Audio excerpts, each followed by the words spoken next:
And one on the flights that have been stuck in Afghanistan. I understand the state is leading on this, but you guys have made clear you're paying very close attention to American citizens still in the country.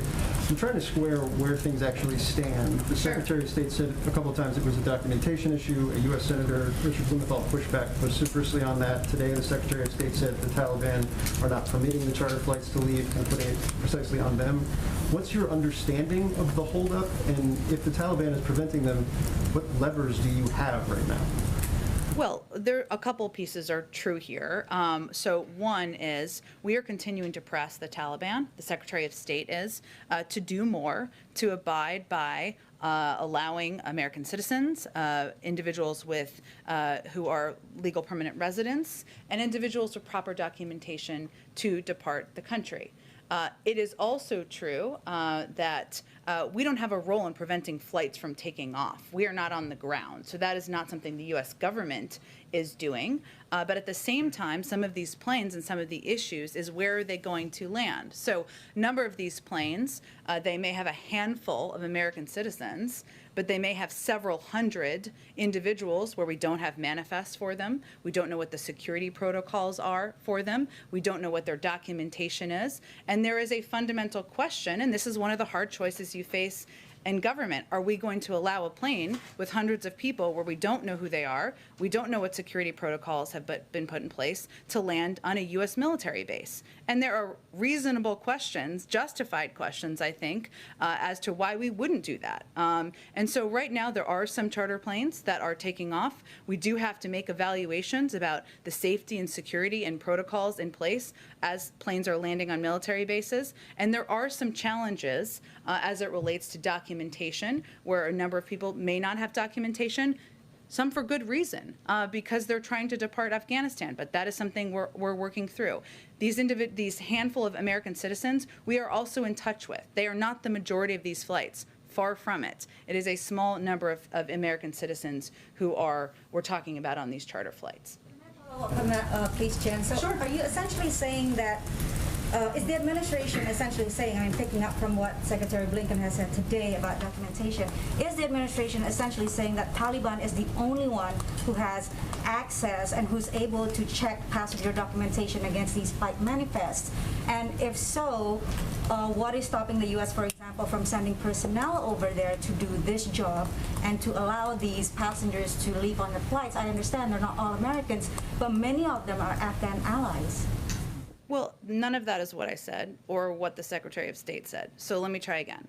So there are the flights. We obviously don't have personnel on the ground. That's correct. We don't.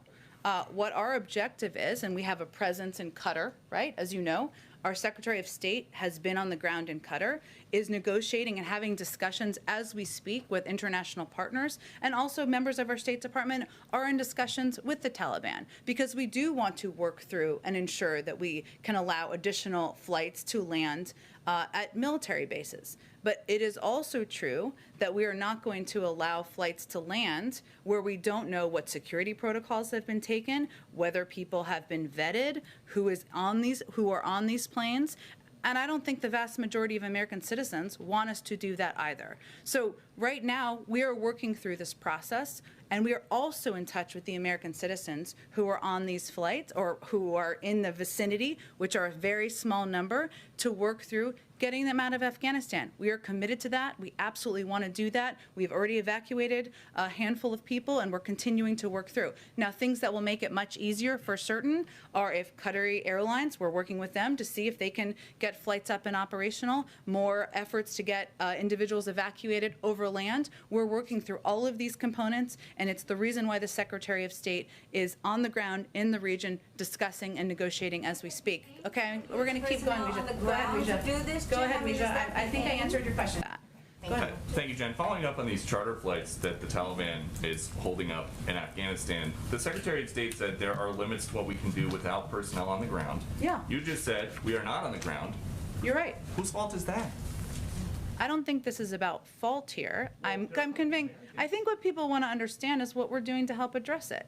There's a handful of Americans, and I'm sure you're not suggesting we should have flights with hundreds of people we don't know who they are, where there's no security protocols. Too few to go in. Too few. I just am conveying to you there's a handful of Americans who we are also in touch with, and we are working to help get evacuated from Afghanistan.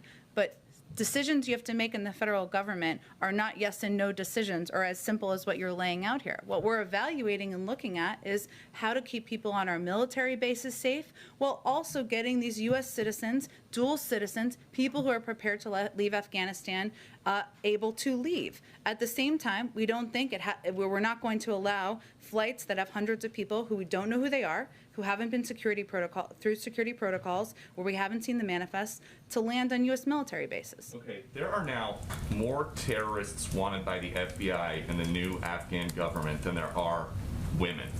Does the president think that is a foreign policy success? Well, first of all, no one in this administration, not the president, nor anyone on the national security team, would suggest that the Taliban are respected and valued members of the global community.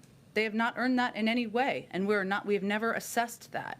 This is a caretaker cabinet that does include 4 former imprisoned Taliban fighters. We have not validated that. We have not conveyed we're going to recognize it. What we are working to do, and nor are we rushing to recognition, there's a lot they have to do before that. What we are working to do is to engage with them because they oversee and control Afghanistan right now to get American citizens, legal permanent residents, as SIV applicants out of Afghanistan. We have to engage with them. To engage with them, their new acting interior minister is a Haqqani network terrorist. He's wanted for a bombing that killed 6 people, including an American. He's believed to have participated in cross-border attacks against U.S. troops. There's a $10 million bounty on his head. Why are we engaging? Should we not talk to the people who are overseeing Afghanistan and just leave it and not get the rest of the American citizens out? What are you waiting for them to do?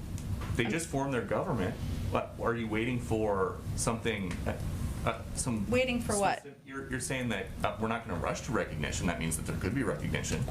As we've said many times, the international community is watching, the United States is watching. It's whether they let people depart the country who want to depart, whether they treat women across the country as they have committed to treat them, and how they behave and operate. And therefore, we're not moving toward recognition. At the same time, we're dealing with a reality world here where we have to engage in order to get American citizens and others out of the country. Go ahead.